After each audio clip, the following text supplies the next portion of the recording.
오늘 말씀의 제목은 여호와의 말씀을 들으라는 말씀입니다. 이 배경에 대해서 좀 우리 설명을 할 시간이 없으니까 앞으로 아모스가 어떤 내용으로 되어 있는지 주보 2페이지 부분에 보겠습니다. 아모스 본론은 3장 1절부터 9장 6절까지인데 들으라로 시작되는 3편의 설교 6장까지고 보라로 시작되는 4개의 한상, 그리고 들으라로 시작되는 마지막 설교, 보라로 시작되는 마지막 한상으로 구성되어 있고, 이제 서론이 1장 2장이고 본론에 들어와서 처음 여호와의 말씀을 들으라 하는 설교의 첫 번째 설교의 내용인데, 이 첫 번째 설교는 3장인데 3장 말씀을 두 편으로 나눠서 살피고 있습니다. 중심사상 바로 전에 우리 다시 한번 앞에 있는 그 전체 개요를 생각해 보면 이스라엘, 국교 이스라엘 사람들 주변의 열방들의 제약을 지적할 때 참 하나님 공의로우시문이다. 그러면 그렇지 당연히 망할 나라들이다. 남교 유다를 말할 때도 그렇게 생각을 했습니다. 그리고 자신들에게는 하나님의 심판이 임할 것 같지 않았지만 하나님께서 자신들에게도 하나님이 심판하시는지, 또 이방 사람들의 죄에 대해서 자기들의 귀에 들려지게 하는지, 이방 사람만 심판하시려면 이방 사람들을 그대로 심판하시지 그걸 이스라엘이나 또 유다 사람들에게 들려준 이유는 너희들에게도 이런 죄악이 있다면 너희들도 심판하겠다는 하나님의 의지를 모르고 남의 죄악을 지적할 때 아주 좋아했고 당연하게 생각했지만 자기들의 죄악을 지적할 때는 천부당 만부당하다. 무슨 근거로 그런 이야기 하느냐. 어필했던 내용들을 오늘 보게 됩니다. 오늘 첫 번째 설교의 전반부 부분 1절로 8절 말씀도 3가지 중심 사상으로 요약할 수 있습니다. 선민은 하나님 주신 특권을 누린과 동시에 책임도 감당해야 된다. 이번에 제가 헌법수정위원회에 갔는데 6개월 동안 11조하지 않고 6개월 동안 교회에 출석하지 않으면 헌법상 교인들의 모든 권한이 정지시키는 그런 헌법이 있는데 시행하지 않고 있어요. 그런데 사실은 어떠한 사람에게 권한이 주어졌다면 책임이 반드시 따르는데 책임을 잘 감당하는 사람은 권한도 잘 감당하지만 책임을 감당하지 못한 사람들은 남의 일에 대해서 많이 시비를 걸어오는 것을 우리가 공동체에서 자주 보게 됩니다. 이들은 하나님이 주시는 특권만 생각했고 자기들의 책임에 대해서는 전혀 소홀히 했는데 바로 이것이 너희들의 심판의 요인이다. 그렇게 책망하시는 말씀이 오늘 본문의 첫 번째 중심 사상입니다. 두 번째는 하나님께서 우리를 심판하실 때 어느 날 갑자기 심판이 오는 것이 아니라 자기 종들을 통해서 수차 예고하시고 너희들 이러면 안 된다. 수차 예고하시고 그래도 말을 듣지 않을 때 하나님께서 심판했습니다. 이것을 우리에게 가르쳐줍니다.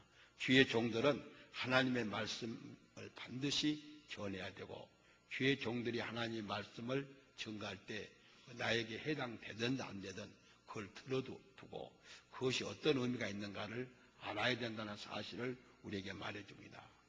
세 번째는 그 시대 아모스 같은 선지자는 하나님의 말씀을 가장 모범적으로 전가한 사람이다. 하나님이 자기에게 계시를 주었다면 세상 사람들의 반응을 생각하지 않고 자기 입장에서 유리하고 불리하고를 생각하지 않고 그냥 그대로 말씀을 전거했다 하는 그 모범적 예언자인 것을 가르치는 말씀이 오늘 본문의 세 번째 중심 사상입니다. 이런 의미가 있는 말씀을 우리 하나하나 살펴보겠습니다. 먼저 1절로 2절 말씀입니다.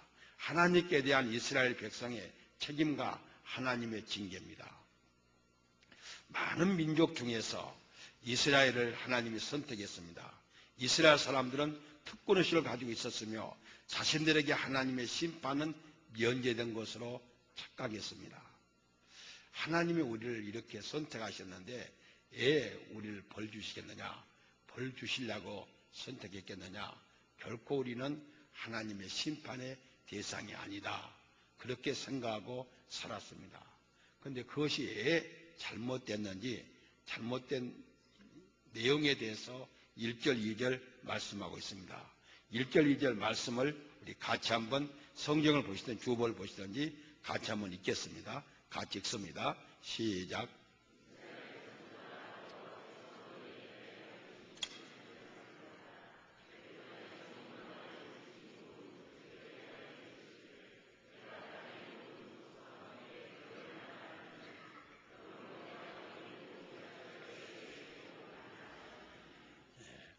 이들은요, 하나님의 약속을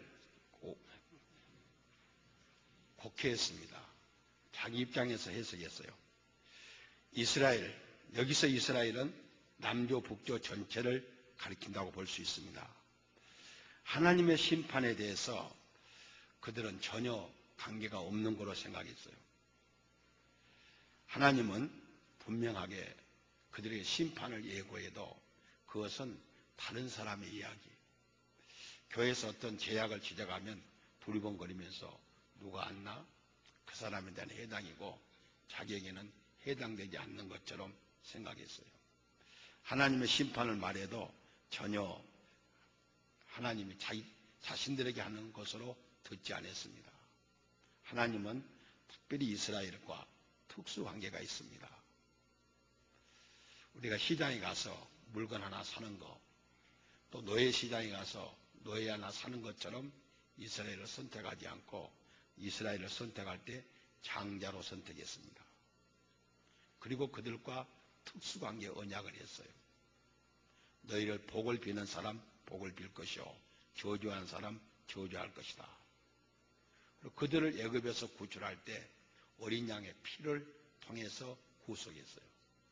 그 어린 양의 피는 예수 그리스도의 보혈을 상징합니다. 값으로 사신 거라는 그러한 하나님의 의지를 강하게 가르쳐 주었습니다. 그런데 이들은 하나님의 사랑을 이토록 받고 특별히 하나님 그들에게 말하기를 내가 많은 민족 땅의 모든 족속 가운데 너만 선택했다. 하나님이 유달리 그들을 선택했다는 겁니다. 하나님이 알았다 그 말은 전지전능하신 분이 모르시는 민족이 없어요.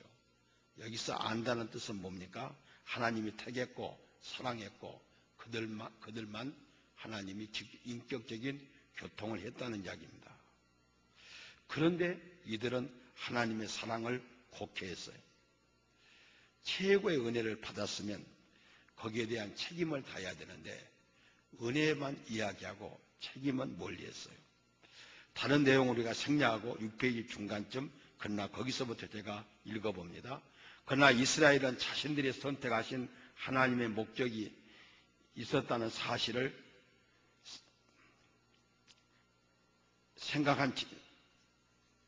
망각한 채 특권의식만 지나치게 강요했다. 이에 따른 책임을 의식은 상실했다. 이러한 삶은 이방인의 생활 풍속과 문화와 종교를 받아들이게 되었고 이처럼 그들은 그들과 함께는 제약과 함께입니다. 함께 선민의 특권을 누리라 했다. 선민의 특권을 누리려면 선민답게 선민의 특권을 누려야 되는데 선민의 특권을 제약과 함께 누리려 했어요. 그래서 어느 순간 선민의 특권이 그들에게서 상실해 버렸습니다. 이것이 이스라엘에 대한 하나님의 지적이에요.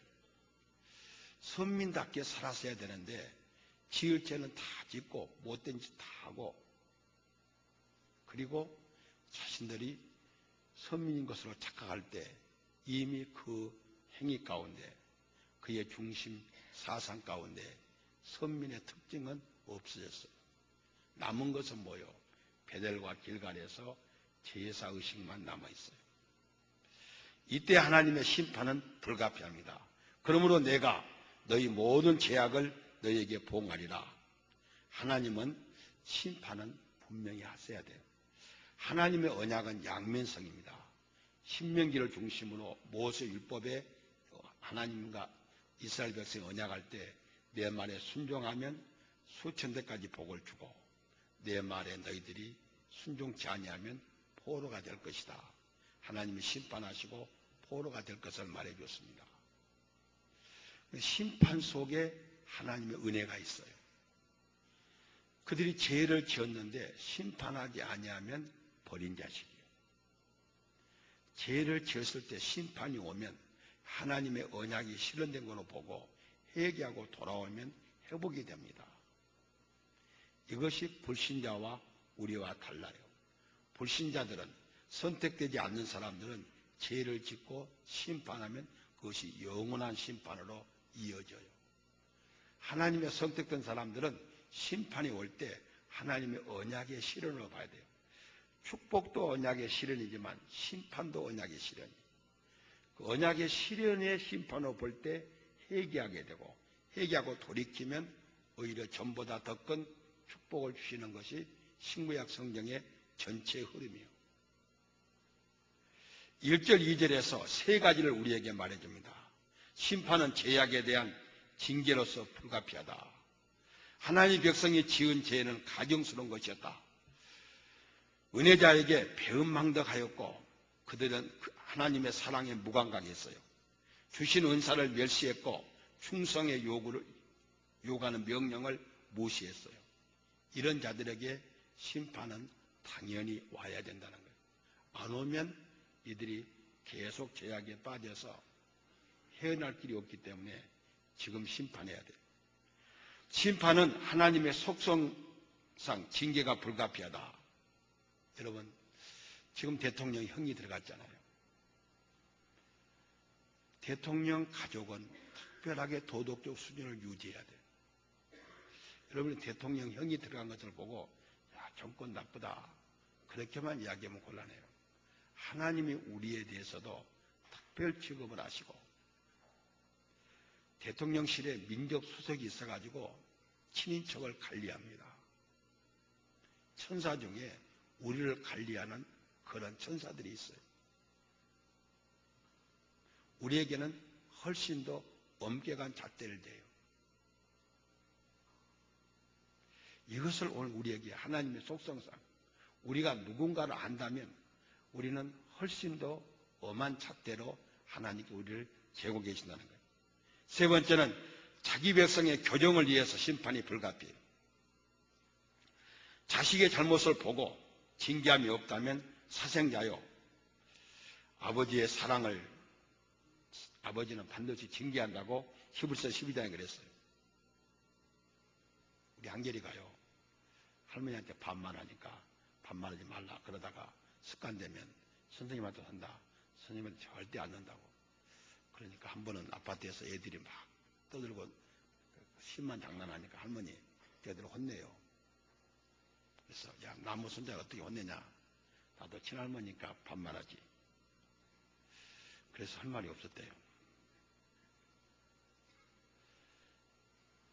하나님이 친자식이니까 영원히 두고 다리고 살 자식이니까 하나님이 잘못하면 심판하는 게 당연하잖아요.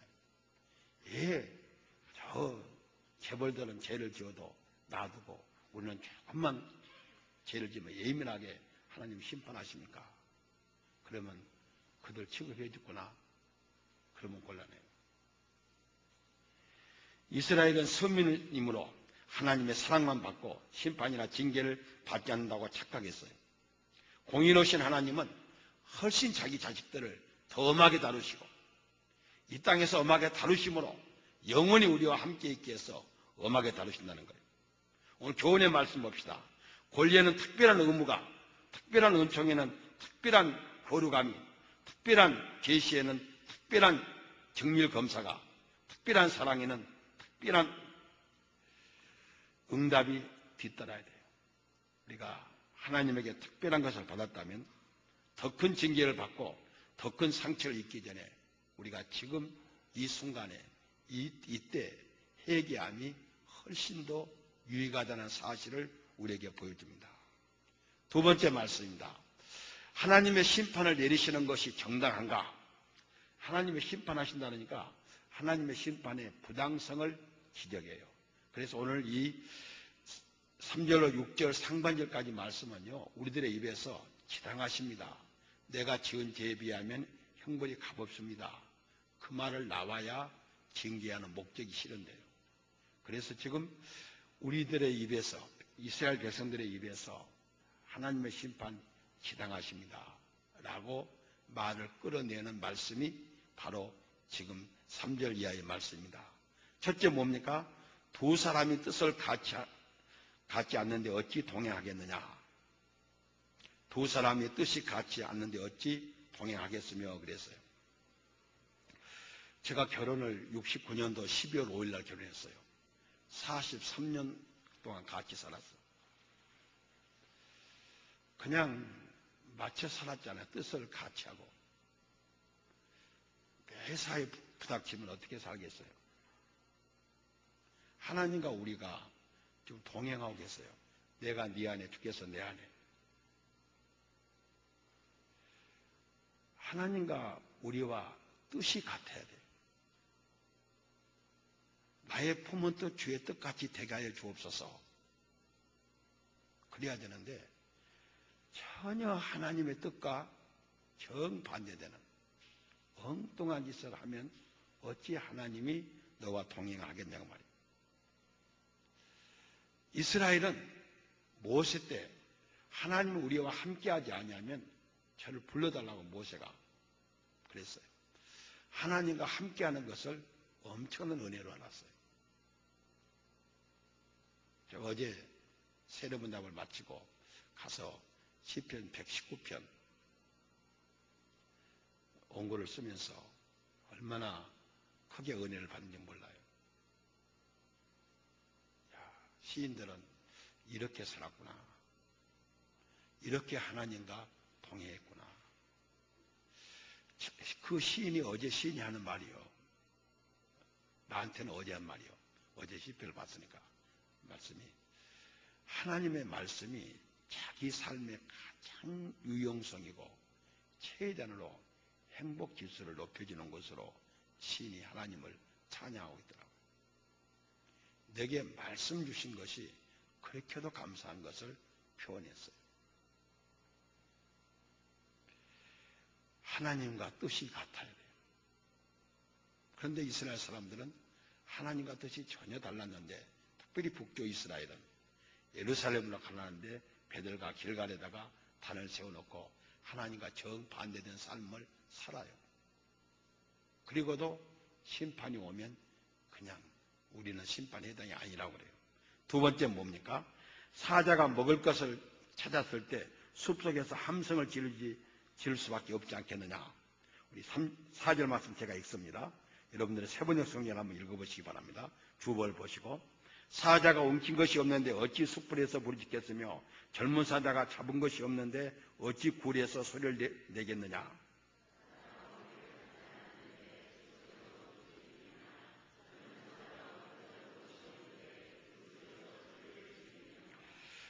심판이 필연적이라는 사실인데 아모스가 어떤 사람이죠? 복합 농업을 하는 사람이에요. 목축도 하고 농사도 짓는데 특별히 가수원도 하고 목축도 하는 사람이에요. 산과 들을 넘나드는 사람이에요. 사자가 배가 부르면 가만히 있대요. 배가 고프면요 어르렁거린대요. 어르렁거리다가 토끼나 자기의 먹이를 보면 아주 크게 소리를 지른대요. 그래서 그 초식 동물들이 그 사자의 소리에 놀려가지고 왔다 갔다 하다가 잡힌대요. 그래서 이 아모스처럼 목축업을 하는 사람들은 사자의 울음소리가 들리거든 아 사자가 먹이를 봤구나. 또 초식동물 하나가 죽구나. 그렇게 한다는 거예요. 이 말씀은 어떤 의미입니까? 지금 하나님의 심판이 임박했어요. 하나님께서 죄악을 봤어요. 죄악을 보고 자기 종을 통해서 죄악을 선포합니다. 너희들은 이러이러한 죄를 지었다. 어찌 하나님께서 남조 출신인 자기를 북쪽에 올라와서 아무것도 없다면 해와서 여기서 이렇게 사자의 울부짖음처럼 울부짖게 하겠느냐 그 말이에요. 하나님의 눈에 심판받을 만한 죄악이 있고 또 동시에 자기 종인 선지자의 눈에 심판받을 만한 죄악을 눈에 보게 하고 그것을 그냥 돌아설 수 없어요. 놔두면 죽으니까. 사자의 울부짖음, 선지자의 울부짖음, 하나님의 울부짖음이 있는데 너희들이 죄악이 없다고? 심판의 대상이 아니라고? 그렇게 말할 수는 없지 않느냐. 그러면 왜 사자의 울부짖음 이런 것이 벌어졌느냐? 원인 행위에 대해서 5절에 말해요. 이게 피할 가능성이 전혀 없다는 거예요. 덫을 땅에 놓지 않았는데 새가 어찌 거기 치이겠으며 잡힌 것이 없는데 덫이 어찌 땅에서 뛰겠느냐.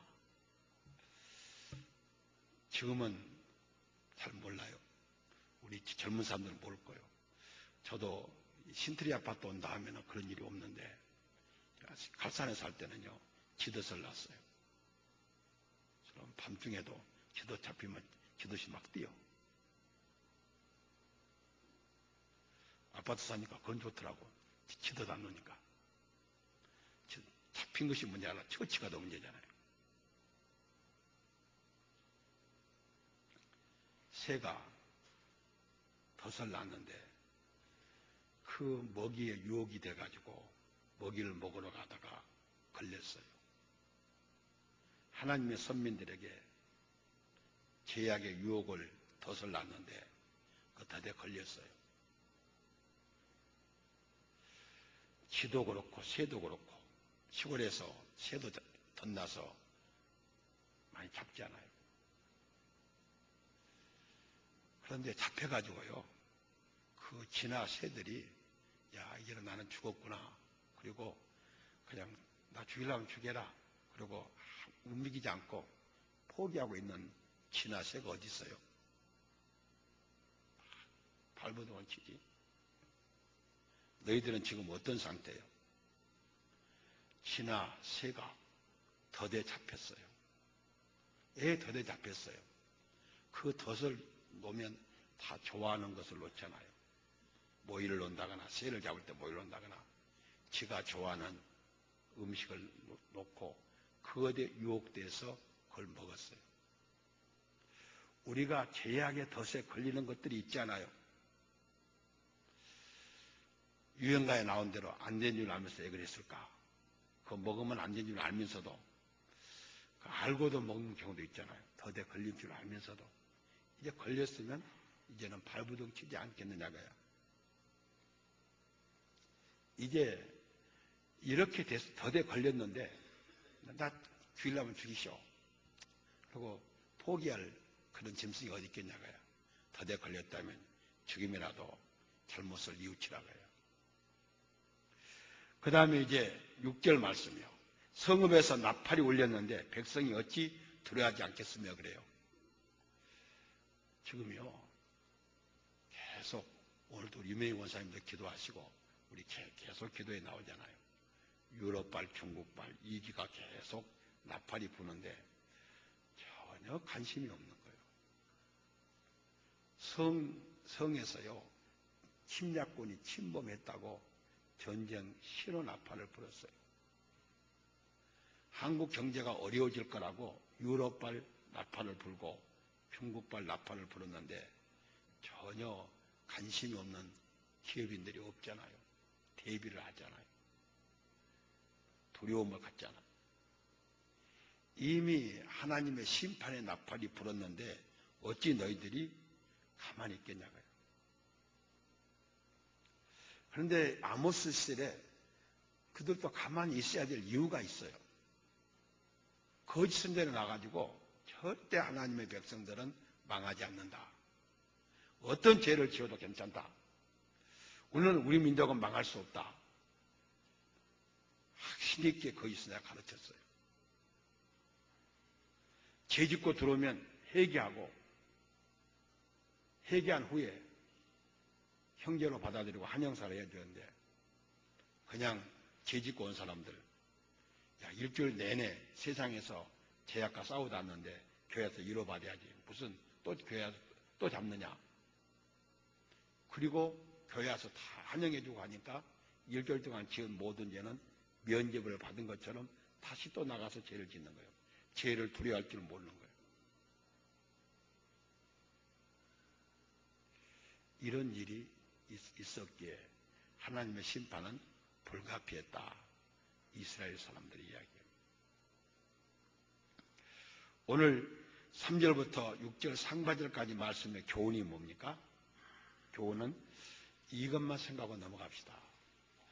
2800년 전 아모스가 북쪽 이스라엘에 대해서 강경하게 그들의 죄악을 지적하고 심판을 선고한 내용이에요. 이것은 역사적으로 있었던 역사적 사건이에요. 그리고 이것은 오늘 우리에게 교훈을 주는 이야기. 너희들도 이런 죄를 지으면 심판을 받는다. 교훈을 주는 이야기로만 끝낼 것인가 하는 문제예요. 여기까지 하면 크게 문제가 없어요. 이렇게만 설교하면 아무 문제가 없어요. 그런데 이 말씀은 우리에게 뭐라고 말한 거니? 아모스 2800년 전 아모스의 설교는 우리에게 교훈만 주는 것이 아니라 현실적이다. 너희들도 지금 이런 상태에 있지 않느냐? 너희 영적인 상태를 보라. 너희도 하나님의 이 강한 경고를 받아야 될 사람이 아니냐? 이렇게 받아들인다면 우리에게 희망이 있는데 옛날에 그런 일이 있었어. 우리는 그러면 안 되지. 그렇게 받아들이기는 좀 약하다는 거예요. 오히려 2800년 전 아모스가 이스라엘 사람들에게 하는 이야기보다 우리는 더 강한 이야기를 들어야 될 입장이 아니겠는가. 여러분이 그런 마음이 그런 제약이 없다면 내 주변에 이런 일이 있으니까 내가 제2의 아모스가 돼가지고 내 주변 사람들에게 이러면 안 된다고 이야기를 해결할 사람이 아닌가. 과거의 이야기에 대한 교훈만 듣고 넘어갈 것이 아니라 나는 더 했다고 생각하고 받아들이든지 그렇지 않으면 하나님 은혜로 여기에 아직 이르지 않았다면 아직도 이보다 더한 사람들이 내 가족 가운데 내 친구 가운데 우리 교인들 가운데 있으니까 내가 아모스의 심정을 가지고 그들에게 이런 이야기를 해줘야 되지 않겠느냐 하는 교훈이 우리에게 교훈이에요. 마지막입니다. 마지막은 6절 하반절부터 8절까지요. 억제할 수 없는 도덕적 진리를 선포한 아모스예요. 성도가 일반적으로 하나님을 믿게 되면 나의 생각과 기준보다는 하나님의 생각과 기준을 더 합당한 것으로 알고 나의 원대로 마옵시고 아버지 원대로 하옵소서라고 고백하고 기도하게 돼요. 내가 좋아하던 것보다는 하나님 원하시는 것으로 자기 사상과 삶을 바꾸기도 해요. 그런데 이스라엘 사람들은 그렇게 하지 않고 계속 고의적으로 하나님의 경고를, 하나님의 말씀을 거부할 때 하나님께서 강력하게 책가하십니다. 이제 먼저 6절 하반절 봅시다. 여호와의 행하심이 없는데 재앙이 어찌 성읍에 있겠느냐. 북조 이스라엘, 남조 유다, 오늘 교회, 나와 여러분, 오늘 우리가 당하는 심판, 하나님이 하지 않으시면 왔겠어요? 하나님이 우리에게 지금까지 인내하시고 많이 참아주시고 이렇게 기다려줬잖아요. 벌써 왔어야 될 것이 지금 와 있다면 그것은 사람 원망하지 말고 하나님이 너한테 한 것으로 받아들이라고요. 오늘 시편도 하나님께서 자연을 통해서 인류 역사를 통해서 다 하나님이 섭리하시잖아요. 현재 너희들이 고난 가운데 있다면, 문제 가운데 있다면 그걸 사람의 행위로 보지 말고 하나님이 나에게 주신 것으로 봐라.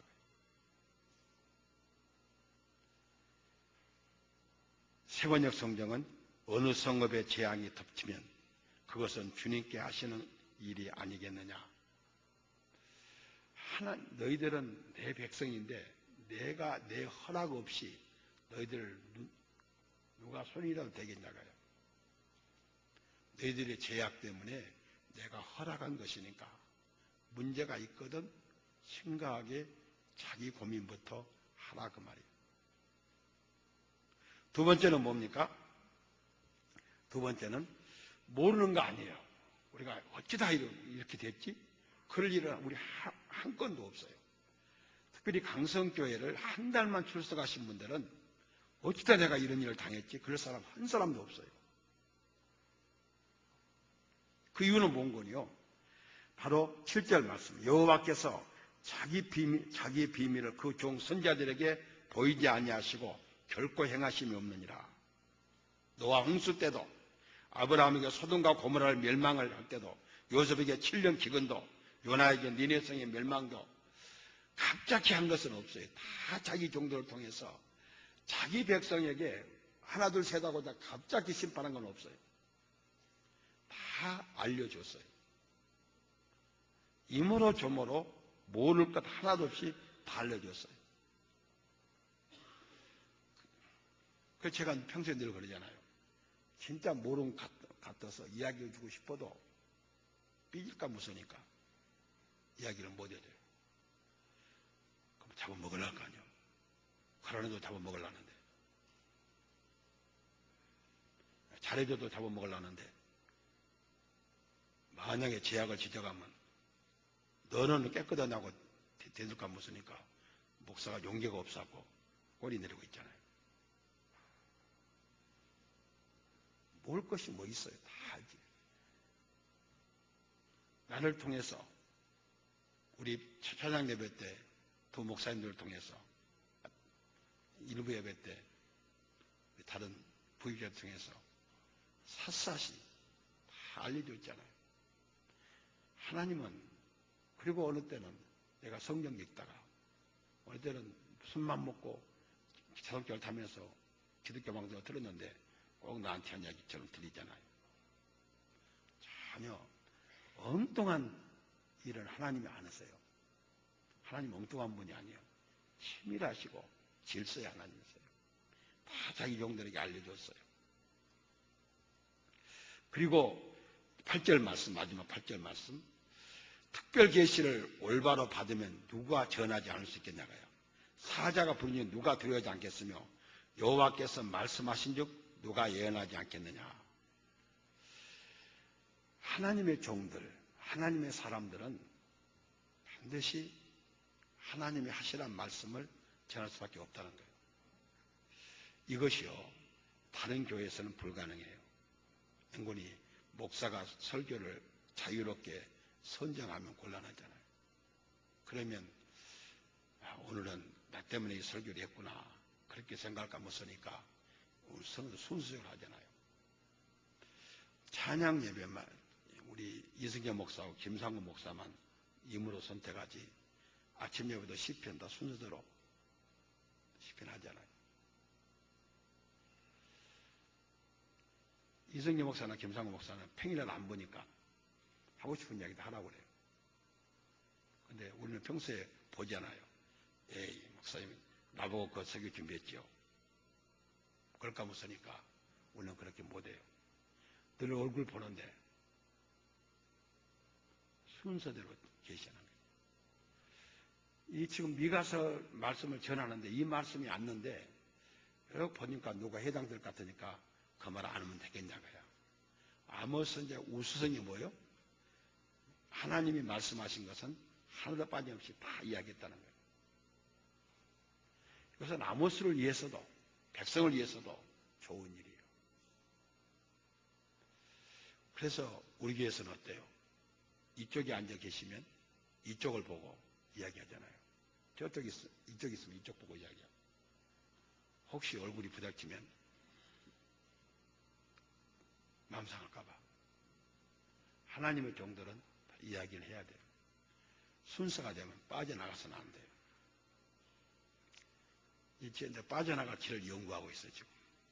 그래서 내가 김간사한테 물어봤어. 시편 119편까지 언제 끝나겠냐? 8편 남았다 하더라고요.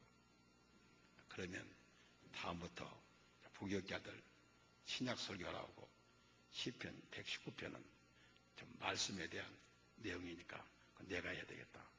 너무 제약만 지적하는 설교하다 보니까 본의 아니게 힘드니까 이제 그래야 되겠다. 그렇게 좀 피해가려고 생각한다니까요.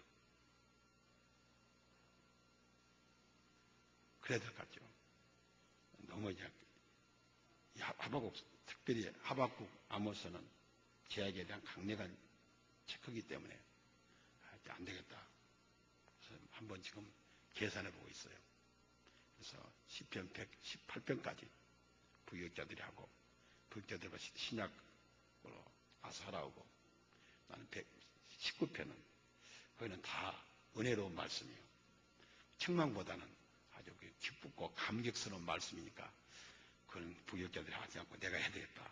영원히는 담임 목사가 설교 선정권이 있으니까 내가 해야 되겠다. 그러고 생각하고 있어요. 그건 순서가 되면 피하면 곤란해요. 피하면요. 혹시 자기가 해당된 사람 같으면 조용히 이야기했어요. 목사님, 저 때문에 피하지 마시고 그냥 하세요. 그래야지. 그걸 갖고 또 이야기해요. 그러면 안 돼요. 반드시 백성은 들어야 되고 계시가 왔다면, 하나님의 계시가 왔다면 반드시 누가 예언하지 않겠냐가요. 어느 천하장사가 하나님의 예언하라고 한 것을 예언하지 않겠느냐. 순서대로 설교하는 목사가 그 말씀을 어찌 피해가겠냐가요. 그대로 말해야 되지 않겠느냐 하는 말씀입니다. 아무쪼록 이러한 하나님의 놀라운 진리가 숨겨진 말씀이고 우리를 이 말씀을 주신 것은 혼을 내기 위해서 아니라 고쳐 쓰시려는 하나님의 놀라운 섭리로 알고 이 고비를 넘기면 여러분이 엄청난 하나님의 축복 가운데서 주어진 사명을 감당할 걸로 믿고 결론 말씀 읽고 우리 마치겠습니다. 결론 같이 읽습니다. 시작.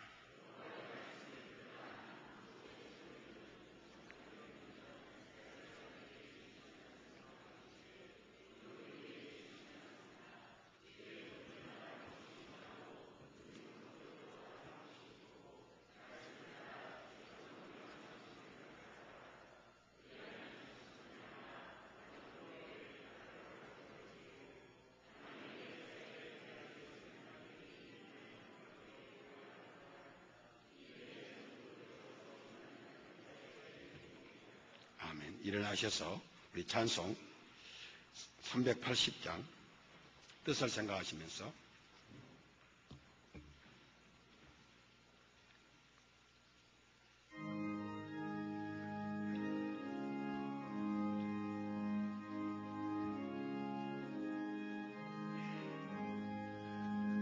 나의 생명 되신 주님 앞에 나갑니다. 주의 흘린 보혈로 정케하사 받아 주소서. 날마다 주를 찬송하겠네. 주의 사랑 길로서 나를 굳게 잡아 내소서. 괴로운 세상 지날 때 나를 인도하여 주소서. 주를 믿고 나가면 나의 길을 잃지 않겠네. 날마다 주를 찬송하겠네. 주의 사랑 줄로서 나를 굳게 잡아내소서. 세상 살아갈 때에 주를 더욱 사랑합니다. 밝고 빛난 천국에 나의 영혼 들어가겠네. 날마다 주를 찬송하겠네. 주의 사랑 줄로서 나를 굳게 잡아내소서.